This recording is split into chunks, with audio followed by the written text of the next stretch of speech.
La Bible en un an. Lecture du 27 novembre. 2 Pierre, chapitre 1.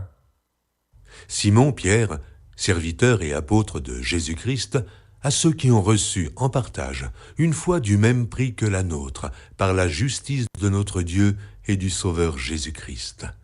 Que la grâce et la paix vous soient multipliées par la connaissance de Dieu et de Jésus notre Seigneur.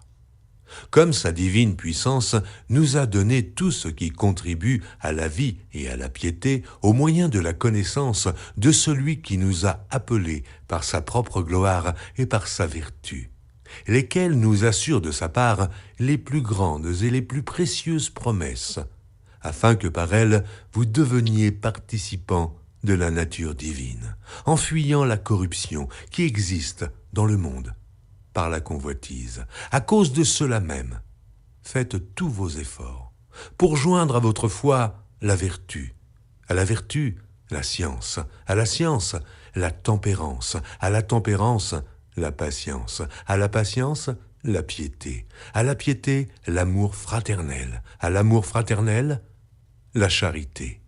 Car si ces choses sont en vous, et y sont avec abondance, elles ne vous laisseront point oisifs, ni stériles, pour la connaissance de notre Seigneur Jésus-Christ. Mais celui en qui ces choses ne sont point est aveugle. Il ne voit pas de loin, et il a mis en oubli la purification de ses anciens péchés. C'est pourquoi, frères, appliquez-vous d'autant plus à affermir votre vocation et votre élection, car en faisant cela, vous ne broncherez jamais. C'est ainsi, en effet, que l'entrée dans le royaume éternel de notre Seigneur et Sauveur Jésus-Christ vous sera pleinement accordée. Voilà pourquoi je prendrai soin de vous rappeler ces choses, bien que vous les sachiez et que vous soyez affermis dans la vérité présente.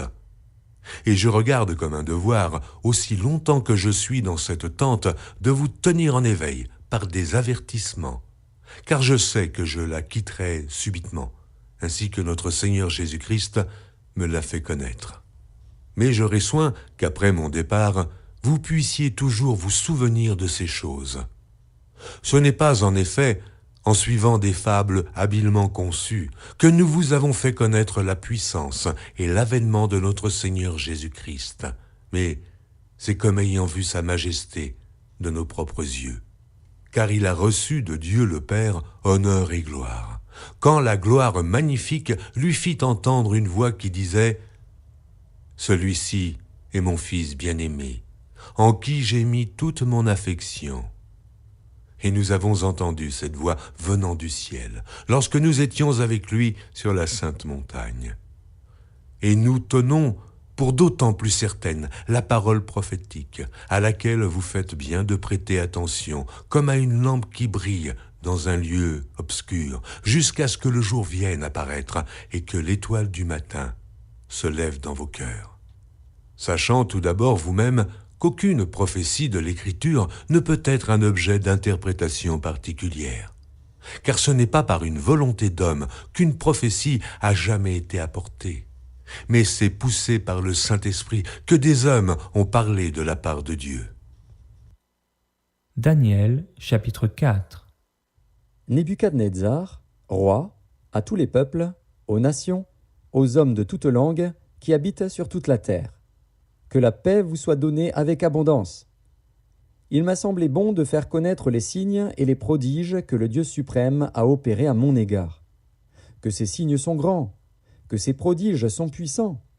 Son règne est un règne éternel, et sa domination subsiste de génération en génération.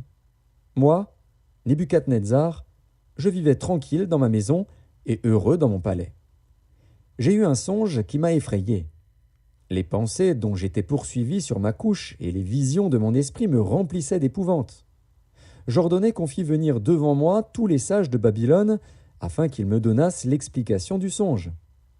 Alors vinrent les magiciens, les astrologues, les chaldéens et les devins. Je leur dis le songe, et ils ne m'en donnèrent point l'explication. En dernier lieu, se présenta devant moi Daniel, nommé Beltchatsar d'après le nom de mon Dieu, et qui a en lui l'esprit des dieux saints. Je lui dis le songe. Beltchatsar, chef des magiciens, qui a en toi, je le sais, l'Esprit des dieux saints, et pour qui aucun secret n'est difficile, donne-moi l'explication des visions que j'ai eues en songe. Voici les visions de mon esprit, pendant que j'étais sur ma couche. Je regardais, et voici, il y avait au milieu de la terre un arbre d'une grande hauteur. Cet arbre était devenu grand et fort. Sa cime s'élevait jusqu'aux cieux, et on le voyait des extrémités de toute la terre. Son feuillage était beau, et ses fruits abondants. Il portait de la nourriture pour tous. Les bêtes des champs s'abritaient sous son ombre. Les oiseaux du ciel faisaient leur demeure parmi ses branches, et tout être vivant tirait de lui sa nourriture. Dans les visions de mon esprit que j'avais sur ma couche, je regardais, et voici, un de ceux qui veillent et qui sont saints descendit des cieux. Il cria avec force et parla ainsi. « Abattez l'arbre, et coupez ses branches, secouez le feuillage, et dispersez les fruits. Que les bêtes fuient de dessous, et les oiseaux du milieu de ses branches. Mais laissez en terre le tronc où se trouvent les racines, et liez-le avec des chaînes de fer et d'airain parmi l'herbe des champs, qu'il soit trempé de la rosée du ciel, et qu'il ait, comme les bêtes, l'herbe de la terre pour partage. Son cœur d'homme lui sera ôté, et un cœur de bête lui sera donné, et 7 ans passeront sur lui. Cette sentence est un décret de ceux qui veillent, cette résolution est un ordre des saints, afin que les vivants sachent que le Très-Haut domine sur le règne des hommes, qu'il le donne à qui il lui plaît, et qu'il y élève le plus vil des hommes. Voilà le songe que j'ai eu, moi, le roi Nebuchadnezzar. Toi, Beltchatsar, donne-en l'explication, puisque tous les sages de mon royaume ne peuvent me la donner. Toi, tu le peux, car tu as en toi l'esprit des dieux saints. Alors Daniel, nommé Beltchatsar, fut un moment stupéfait, et ses pensées le troublaient.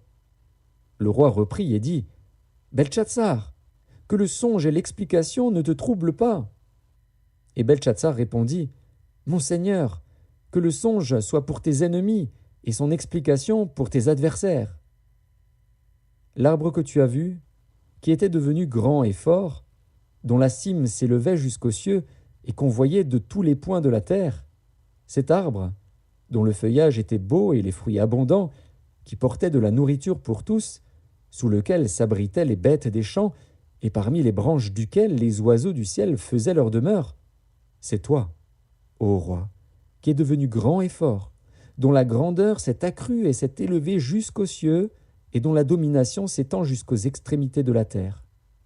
Le roi a vu l'un de ceux qui veillent et qui sont saints descendre des cieux et dire « Abattez l'arbre et détruisez-le, mais laissez en terre le tronc où se trouvent les racines, et liez-le avec des chaînes de fer et d'airain parmi l'herbe des champs, qu'il soit trempé de la rosée du ciel, et que son partage soit avec les bêtes des champs, jusqu'à ce que 7 ans soient passés sur lui. Voici l'explication, ô roi. Voici le décret du Très-Haut qui s'accomplira sur mon Seigneur le roi. On te chassera du milieu des hommes. Tu auras ta demeure avec les bêtes des champs, et l'on te donnera comme aux bœufs de l'herbe à manger. Tu seras trempé de la rosée du ciel, et 7 ans passeront sur toi, jusqu'à ce que tu saches que le Très-Haut domine sur le règne des hommes et qu'il le donne à qui il lui plaît. L'ordre de laisser le tronc où se trouvent les racines de l'arbre signifie que ton royaume te restera quand tu reconnaîtras que celui qui domine est dans les cieux. C'est pourquoi, ô roi, puisse mon conseil te plaire. Mets un terme à tes péchés en pratiquant la justice, et à tes iniquités en usant de compassion envers les malheureux, et ton bonheur pourra se prolonger. Toutes ces choses se sont accomplies sur le roi Nebuchadnezzar. Au bout de 12 mois, comme il se promenait dans le palais royal à Babylone, le roi prit la parole et dit « N'est-ce pas ici, Babylone la grande, que j'ai bâtie comme résidence royale par la puissance de ma force et pour la gloire de ma magnificence ?» La parole était encore dans la bouche du roi qu'une voix descendit du ciel. « Apprends, roi Nebuchadnezzar, qu'on va t'enlever le royaume. On te chassera du milieu des hommes. Tu auras ta demeure avec les bêtes des champs. On te donnera comme aux bœufs de l'herbe à manger. Et 7 ans passeront sur toi, jusqu'à ce que tu saches que le Très-Haut domine sur le règne des hommes et qu'il le donne à qui il lui plaît. » Au même instant, la parole s'accomplit sur Nebuchadnezzar. Il fut chassé du milieu des hommes, Il mangea de l'herbe comme les bœufs, son corps fut trempé de la rosée du ciel, jusqu'à ce que ses cheveux crussent comme les plumes des aigles et ses ongles comme ceux des oiseaux. Après le temps marqué, moi, Nebuchadnezzar, je levai les yeux vers le ciel et la raison me revint. J'ai béni le Très-Haut, j'ai loué et glorifié celui qui vit éternellement, celui dont la domination est une domination éternelle et dont le règne subsiste de génération en génération. Tous les habitants de la terre ne sont à ses yeux que néant. Il agit comme il lui plaît avec l'armée des cieux et avec les habitants de la terre, et il n'y a personne qui résiste à sa main et qui lui dise « Que fais-tu » En ce temps, la raison me revint. La gloire de mon royaume, ma magnificence et ma splendeur me furent rendues. Mes conseillers et mes grands me redemandèrent. Je fus rétabli dans mon royaume, et ma puissance ne fit que s'accroître. Maintenant, moi, Nebuchadnezzar, je loue, j'exalte et je glorifie le roi des cieux, dont toutes les œuvres sont vraies et les voies justes, et qui peut abaisser ceux qui marchent avec orgueil. Psaume chapitre 119, versets 97 à 112. Ô combien j'aime ta loi! Elle est tout le jour l'objet de ma méditation. Tes commandements me rendent plus sage que mes ennemis, car je les ai toujours avec moi. Je suis plus instruit que tous mes maîtres, car tes préceptes sont l'objet de ma méditation. J'ai plus d'intelligence que les vieillards, car j'observe tes ordonnances. Je retiens mon pied loin de tout mauvais chemin, afin de garder ta parole. Je ne m'écarte pas de tes lois, car c'est toi qui m'enseignes. Que tes paroles sont douces à mon palais, plus que le miel à ma bouche. Par tes ordonnances, je deviens intelligent. Aussi, je hais toute voie de mensonge. Ta parole est une lampe à mes pieds et une lumière sur mon sentier. Je jure, et je le tiendrai, d'observer les lois de ta justice. Je suis bien humilié. Éternel, rends-moi la vie selon ta parole. Agrée, ô Éternel, les sentiments que ma bouche exprime, et enseigne-moi tes lois. Ma vie est continuellement exposée, et je n'oublie point ta loi. Les méchants me tendent des pièges, et je ne m'égare pas loin de tes ordonnances. Tes préceptes sont pour toujours mon héritage, car ils sont la joie de mon cœur. J'incline mon cœur à pratiquer tes statuts, toujours, jusqu'à la fin. Proverbes, chapitre 28, versets 17 et 18. Un homme, chargé du sang d'un autre, fuit jusqu'à la fosse, qu'on ne l'arrête pas. Celui qui marche dans l'intégrité trouve le salut. Mais celui qui suit deux voies tortueuses tombe dans l'une d'elles.